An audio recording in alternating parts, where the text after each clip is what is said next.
अब तेरा क्या होगा कालिया।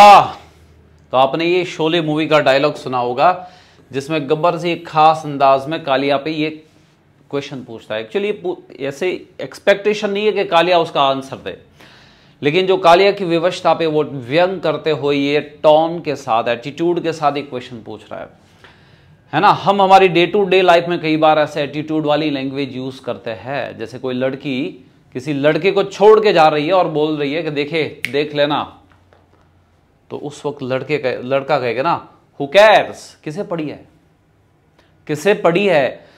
तो ये क्वेश्चन क्या उस अंदाज से पूछा गया है कि सामने वाला उसका आंसर है नो।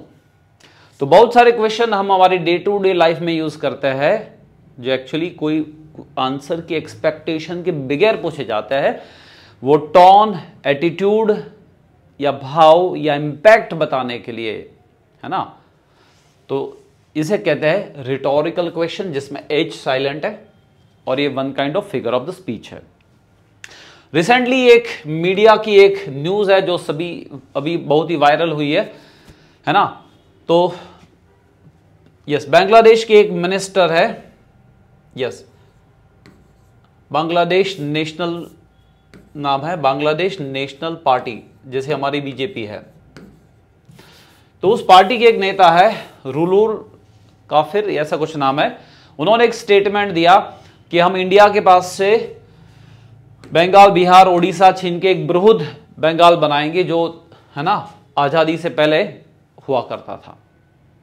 क्योंकि आजादी से पहले बांग्लादेश, पाकिस्तान वो भारत का ही भाग हुआ करता था। उससे पहले अफगानिस्तान भी एक बृहद भारत का ही भाग हुआ करता था। आपको शायद पता होगा कि वो 1905 में जब ब्रिटिशर ने बंग भंग किया था, बांग्लादेश के दो भाग कर दिए थे, और उस वक्त एक बंग भंग नाम की मूवमेंट चली थी, और उसके चलते हुए ब्रिटिशरों ने उसे वापस मौकूफ रख दिया था 1911 में। ओके, तो उन्होंने यही स्टेटमेंट दिया कि हम पहला वाला बांग्लादेश बना देंगे और भारत के पास से यस बंगाल, बिहार और उड़ीसा छीन लेंगे। और उसके रिस्पांस में पश्चिम बंगाल की चीफ मिनिस्टर है ममता बनर्जी ने यह स्टेटमेंट दिया कि अगर यस तुम बंगाल ले लोगे, बिहार ले लोगे, उड़ीसा ले लोगे, तो क्या हम लॉलीपॉप खाएंगे, है ना। ये स्टेटमेंट था उनका कि you will occupy Bengal, Bihar, Orissa and we will have lollipop, we will have lollipop. क्या हम लॉलीपॉप खा के बैठे रहेंगे। तो यहां पे एक ऐसा व्यंग्यात्मक क्वेश्चन है जो एटीट्यूड बता रहा है ना, कि हम भी करारा जवाब देंगे।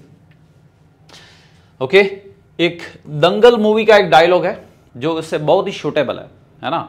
जब लड़का और लड़कियों पे जो डिस्क्रिमिनेशन की जाती है, तो वो लड़की जब गोल्ड मेडल जीत के आती है ना, तो उसके पिताजी कहता है कि भाई गोल्ड तो गोल्ड होता है, छोरा लावे या छोरी क्या फर्क पड़ता है। गोल्ड तो गोल्ड होता है, छोरा लावे या छोरी क्या फर्क पड़ता है, क्या फर्क पड़ता है। तो ये भी एटीट्यूड वाला क्वेश्चन है, रिटोरिकल क्वेश्चन है ना। हु केयर, किसे पड़ी है। एक और है, जैसे कि नाम में क्या रखा है, नाम में what is in the name, है ना। कोई आप एक व्यंग करेगा ना कि ये आप सब कुछ क्यों कर रहे हैं, आप तो नाम बनाने के लिए कर रहे हो, तो आप कहोगे भाई नाम में क्या रखा है, what is in the name. तो ये रिटोरिकल क्वेश्चन है, उसे वो आप इन्फेसाइज, भार क्रिएट करना चाहते हो। ओके, एक और एग्जांपल, मीडिया में भी, न्यूज में इसका बहुत यूज होता है।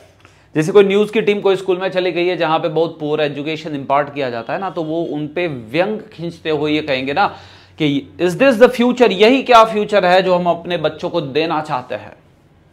Is this the future we want to give to our children, यही क्या फ्यूचर है जो हम अपने बच्चों को देना चाहते हैं। तो क्या एक क्वेश्चन आंसर देने के लिए पूछा गया? नो, वो एक इंपैक्ट क्रिएट करने के लिए पूछा गया है।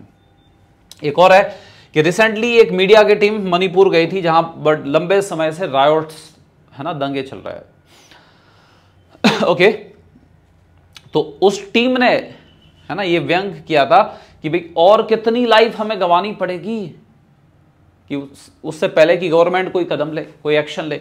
How many more lives must be lost before action is taken. तो तो यहां पे भी ये क्वेश्चन इंपैक्ट क्रिएट करने के लिए है, कोई आंसर के एक्सपेक्टेशन से नहीं पूछा गया है। नाइक शूज की एक एडवर्टाइजमेंट है, are you ready to push your limit, क्या आप अपनी मर्यादाओं को तोड़ने के लिए तैयार हो। ओके, एक और है, यस, कई बार आप कहोगे ना कि आपके बेटे को आपसे बेहतर कौन जानेगा भला। Okay, who knows him better than you, इसका मीनिंग ये इंपैक्ट के लिए है, वो पिताजी थोड़ी आंसर देंगे। नेक्स्ट, अगर आपने कोई इंस्ट्रक्शन सख्ती से किसी को दिए है और लास्ट में कहोगे डिड यू हियर मी, क्या आपने मुझे सुना, इसका मीनिंग आप ये भाव, ये भार क्रिएट करना चाहते हैं कि वो उसे स्ट्रिक्टली फॉलो करे। नेक्स्ट, ओके, लास्ट में है, अगर आपसे कोई गलती हो गई है और आप कहोगे कि ये मैं इतना कैसे मूर्ख बन सकता हूं, how could I be so stupid. Okay, तो कई बार हम खुद से भी बातें करते हैं और उस वक्त भी ये रिटोरिकल क्वेश्चन का यूज करता है, इस्तेमाल करता है। तो मुझे उम्मीद है कि जो मैंने प्रैक्टिकल एग्जांपल लिए हैं मीडिया से, मूवी से और है ना हमारी डे टू डे लाइफ से, वो आपको इंग्लिश को बेहतर रूप से समझने में उपयोगी होंगे।